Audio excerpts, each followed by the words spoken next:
আমার আব্দুল কাদের জিলানী বাবুসির দিকে তাকিয়া একটু করে মুস্কি হাসি দিয়ে দিলেন। জোরে বলেন সুবহানাল্লাহ। একটা কি দিলেন? আরো যাব না, কি দিলেন? একটা মুস্কি হাসি দিলেন। আর বলছেন, হুজুর বলে আমি করছি যে আমি তো দেখতাম যার ছেলে নাই তার ছেলে দিচ্ছেন, যে খাবার খাইতে পারে না তাকে খাবার ব্যবস্থা করে দিচ্ছেন, যে পড়া পারে না পড়ার ব্যবস্থা করে দিচ্ছেন।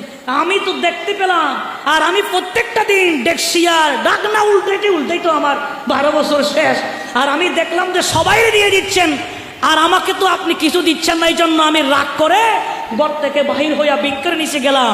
বলে হুজুর আমি আর যাব না, আমি বুঝতে পারলাম যে গৌসুল আজম আব্দুল কাদের জিলানীর খাদেমের যদি অবস্থা হয়, আব্দুল কাদের জিলানীর অবস্থা কি হবে? জোরে বলেন সুবহানাল্লাহ।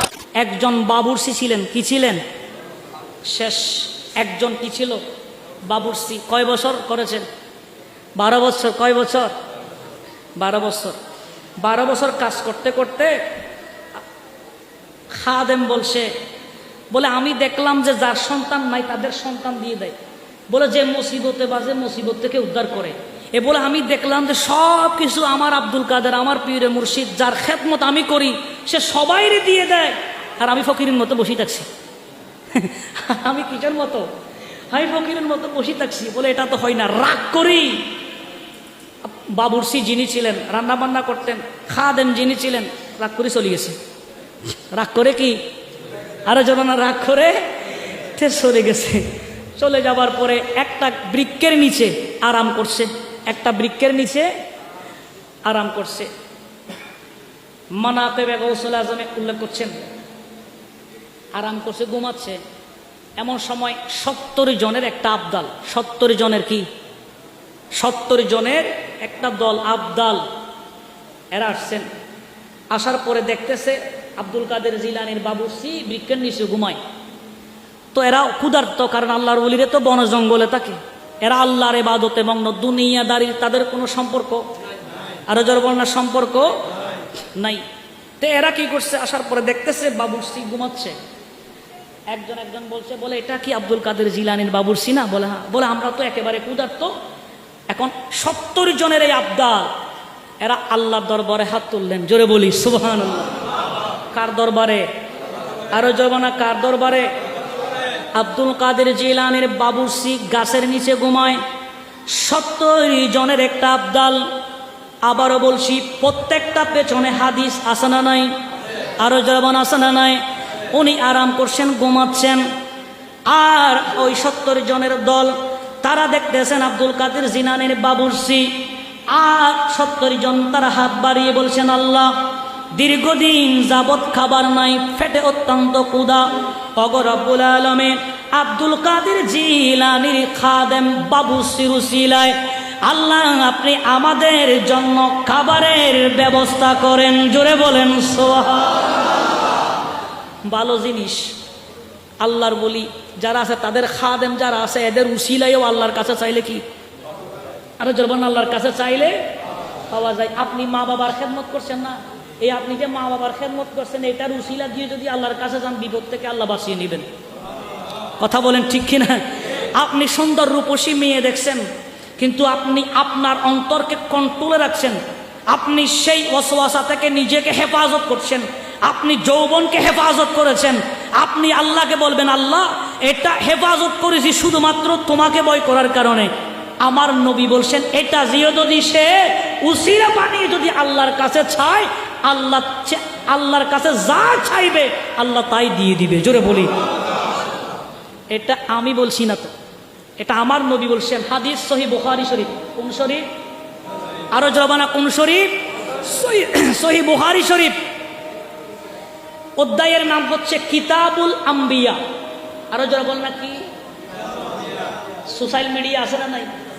এখানে যাই, বুখারী শরীফ ডাউনলোড করি, ঢুকবেন কিতাবুল আম্বিয়া। এখানে ঢুকার পরে একেবারে কিতাবুল আম্বিয়ার লাস্ট পরিচ্ছেদ হাদিস, এটা পরিচ্ছেদের নাম হলো বাবুল হাদিসুল গার। বাবুল হাদিসুল গার অর্থাৎ গুহার হাদিস। কিসের হাদিস? গুহার হাদিস। সেখানে বিপদে পড়েছিল কয়জন? 3 জন। এই তিনজন বিপদে পড়েছিল, তারা সেই গুহার ভেতরে ভালো কাজের উসিলা দিয়া আল্লাহর কাছে দোয়া করেছিলেন। আল্লাহ রাব্বুল আলামিন ওই গুহার মুখে যে পাথর ছিল, ওই পাথরটা আমার আল্লাহ সরাই দিলেন। জোরে বলি আরেকটা জোরে বলেন না সুবহানাল্লাহ। এই বাবুরসির উসিলা দিয়ে ওই 70 জনের দল বলছে, আল্লাহ এই আব্দুল কাদের জিলানীর খাদেম বাবুরসির উসিলায় আল্লাহ আমাদের জন্য একটু খাবারের ব্যবস্থা করেন। হঠাৎ করে একজন মানুষ এসে আপনার হরেক রকমের আইটেম সেই 70 জনের সামনে খাবার নিয়ে চলে এসেছেন। জোরে বলি সুবহানাল্লাহ। এখন এটার করার পরে খাদেমকে ডাক দিলেন, অর্থাৎ বাবুরসিকে ডাক দিলেন। দেখতেছে 70 জন আল্লাহর বলি আর আব্দুল কাদের জিলানীর খাদেম, সে উঠে দেখতেছে হরেক রকমের আইটেম খাবার আর বলতেছে, বলে এইটাই তো আব্দুল কাদের জিলানীর খাদেম? বলে হ্যাঁ। বলে এইটা যে উসিলা দিয়ে চাইছেন, এটা আব্দুল কাদের জিলানীর বাবুরসি শুনতেছেন, চক্ষু খুলে দেখে এরা সবাই, খাবারও উপস্থিত। এরা ডাক দিয়ে বলছে, ওগো আব্দুল কাদের জিলানীর বাবুরসি, বলে খাবার তো চলে এসেছে, আপনিও আমাদের সঙ্গে আহার করেন। জোরে বলি আরেকটা জোরে বলেন না সুবহানাল্লাহ। বাবুরসি বলে, হে আল্লাহর বান্দারা, এখন আমি আর খাবো না। মনে মনে বলছেন, আমি তো রাগ করে চলে এসেছি। তিনি বুঝতে পারলেন, বুঝার পরে তিনি বলছেন, আল্লাহর বান্দারা শোনো, তোমরা বসে বসে খাবার আহরণ করো, আর আমি যেখান থেকে আসছি আমি সেইখানেই চলে যাব। জোরে বলেন সুবহানাল্লাহ। আব্দুল কাদের জিলানীর বাবুরসি সেই বৃক্ষের নিচ থেকে খাবার আহার না করে সরাসরি আব্দুল কাদের জিলানীর কাছে গেলেন। আর আব্দুল কাদের জিলানী দরজার গেটের মধ্যে দাঁড়িয়ে আছেন। কখন বাবুরসি আসে, যখন দেখতেছেন বাবুরসি আসছে, আব্দুল কাদের জিলানীর সামনে দাঁড়ালেন, সালাম যখন দিলেন আর বলছেন, আব্দুল কাদের জিলানী বলে, ওগো বাবুরসি শোনো, কোথায় গিয়েছিলা? বলে একটু বাইরে গিয়েছিলাম হুজুর। কথা বলার পরে আমার আব্দুল কাদের জিলানী বাবুরসির দিকে তাকিয়া একটু করে মুস্কি হাসি দিয়ে দিলেন। জোরে বলেন সুবহানাল্লাহ। একটা কি দিলেন? আরো জোরে না কি দিলেন?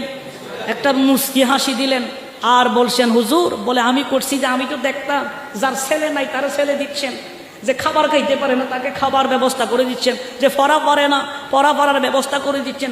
আমি তো দেখতে পেলাম, আর আমি প্রত্যেকটা দিন দেখছি, আর ডাক না উল্টাইতে তো আমার 12 বছর শেষ, আর আমি দেখলাম যে সবাই দিয়ে দিচ্ছেন, আর আমাকে তো আপনি কিছু দিচ্ছেন না। এই জন্য আমি রাগ করে ঘর থেকে বাহির হইয়া বৃক্ষের নিচে গেলাম। বলে, হুজুর, আমি আর যাব না। আমি বুঝতে পারলাম যে গৌসুল আজম আব্দুল কাদের জিলানীর খাদেমের যদি অবস্থা হয়, আব্দুল কাদের জিলানীর অবস্থা কি হবে? জোরে বলেন সুবহানাল্লাহ। আবার আব্দুল কাদের জিলানী বলে, বাবুরসি শোনো, বলে তুমি তো বুঝতে পারছো? বলে হ্যাঁ। বলে এরা যখন আমার কাছে আসে, বলে এরা ছাই নিয়ে যায়, এরা হচ্ছে আমার অন্য অন্য এলাকার লোক, এরা তো আমার কেউ একনিষ্ঠ আপন না, এরা আমার কাছে আয় চাইতে আমি দিয়ে দিই। তুমি তো আমার ঘরের লোক, তুমি তো আমার ঘরের লোক। আব্দুল কাদের জিলানীর বাবুরসি বলে, হুজুর, আমি এবার বুঝতে পারছি। জোরে বলি সুবহানাল্লাহ। আল্লাহ পাক আমাদের সকলকে বুঝার তৌফিক দান করুন।